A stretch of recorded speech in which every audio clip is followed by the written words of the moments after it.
Owen Abbas Hussain here from SecondsOut. Adam, let's talk about why we're here. Your fighter Josh Kelly headlining at the O2 first of all. Very young stage in his professional career. Just talk to me about that first of all, that aspect of him headlining such a big show at a big arena. Well, Josh's ability and his character needs a challenge, and it needs a challenge like this. It needs a challenge of the type of fighter and style and status that David Avanesyan brings. And every day in the gym, we're just excited about preparing for the job at hand, because it's a very clear job to deal with. You know, the elements of this job, as strong as they are still clear and obvious of how to deal with them, and I think he's enjoying that process. Let's just talk about that press conference. His management, David Avanesyan's management, Neil Marsh, just had rants towards you in regards to a previous fight that didn't happen between the two fighters. Any response in regards to that? Like I said before, it means nothing to me.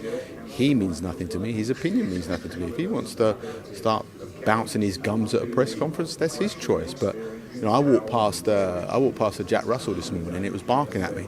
I didn't get down on all fours and start barking back at it, and I wasn't going to do that in the press conference.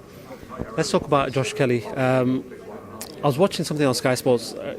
Kell Brook was on there, and he said that Josh Kelly is a great 3 to 4 round fighter. And I think a lot of people are sort of going off the Ray Robinson fight, where he was controlling the fight the first few rounds, and then he seemed to let his foot off the gas. And a draw, it was a cold draw.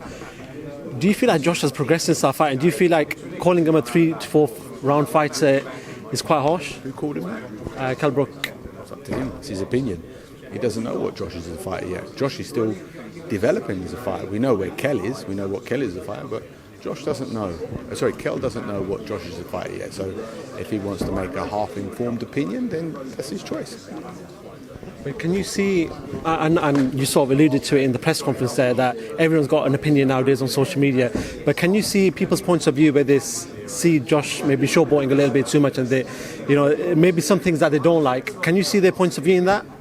I only care about our point of view, right? I only ever do. So no, in fairness, I don't see their point of view, because I don't read it, I don't listen to it. It means nothing to me.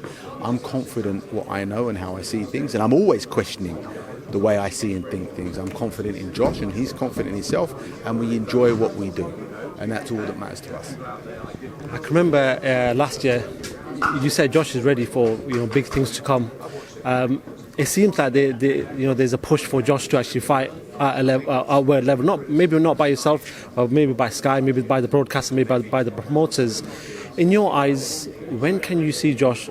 I know you're going to say we take it fight by fight. I get that. I know, but when can you see Josh realistically fighting in the upper echelon of the welterweight division? He's already fighting in the upper echelon. David Avanesyan is European champion and ranked in the top 5. Do you not consider that as the upper echelon in the division? Because it is. If you're talking about the elite, as in terms of when is he going to be ready for a world championship, I'm only going to talk about the David Avanesyan fight. Let's talk about some of your other fighters. First of all, spoke to Joe Joyce at the Daniel Dubois press conference.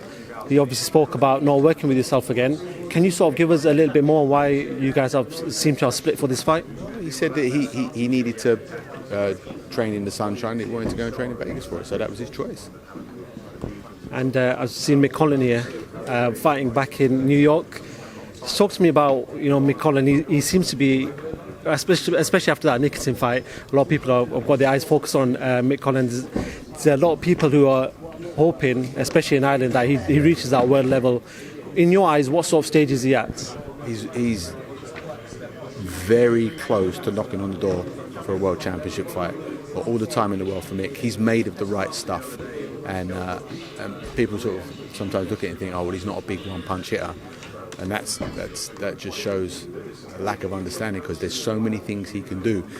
And his development of those and his understanding of those over the last year has really developed.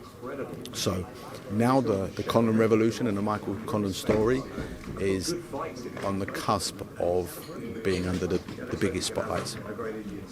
I want to talk quickly about another fighter that came to see you for a week. I think it was Josh Taylor. Have you heard anything back in regards to maybe working together on a longer term? We did some good work and had some, enjoyed each other's company, I think, and did some good sessions. Got a lot of respect from him as a fighter. He knows that he's got a very careful decision he's got to make, being number 1 in the world. with a big target on him after only 16 pro fights, and his whole pro career he's worked with Shane McGuigan. So they achieved that together, and he now wants to step to a different situation. You can't just jump. Don't just jump without thinking through it. But he's a smart fella. Like the conversations I had and the way that he's going to think about it, I think he's going to do it the right way, and he's got to, because he's got to defend those belts. Do you see him unifying the title fully in that division that he's in? Of course. I mean, do you see him as number one? He's considered number one, right? But there's two of them there, right? There's two of them there. Probably with different promotional... No, Jose Ramirez is with Top Rank as well. Okay, well, there you go. Then that is a unification fight that can be made. And I've watched Ramirez. I remember watching him against Maurice Hooker, being impressed with how he did a certain thing right at the start of the fight, and he maintained that one element that gave him the control of the fight all the way throughout. He didn't come off track. That showed that he's not just world champion, but he's got that grade to continue repeating something when it's working and the other fella doesn't adjust to it. I was really impressed with him, and that fight for Josh would be the highest of levels for him. Fair enough. Last question I want to ask yourself is just something just very random. In this world at this present time, what one fighter impresses you the most out there from all the sort of talent that we have in regards to boxing? Apart from your own fighters, obviously, because you train them, but is there one fighter that you look forward to watching? One fighter that you think, he's got everything right in the ring? Bloody hell, I don't know if I can answer that question yet. I've always enjoyed Gervonta Davis. Okay. Always enjoyed him. I hope that he's steadies himself sort of in his lifestyle where it doesn't take his focus, and I hope that he gets the fights regularly that he needs, because I think if he fulfilled his potential, it would be a hell of a career. I've always enjoyed watching him. I like how he goes about his job in the ring as well. Normally at this point of the interview, I sort of try to pick your brains in regards to a big fight that's happening next weekend, but I just seen you plug a podcast that you're going to do a big fight prediction for, so plug that for, yeah, no, you plug it. So Tris Dixon and I are we've talked about this for a few years, with Alex Arthur as well, but Alex ain't around apparently. And we're going to do something that Tris wants to call Big Fight Companion, where we do a preview and then we do a live thing as well while we're watching the fight. And I enjoyed Tris's company, and I thought, let's give it a go. Where can people watch that? Where do they have to log in to watch that? Just keep an eye on Tris and my social media page. We'll let you know. Cool. Adam Booth, thank you very much for talking to Seconds Out. I appreciate that, and hopefully everyone's going to listen to that podcast, and then we'll see you on March 28th as well. Thank you very much, sir. Thank you.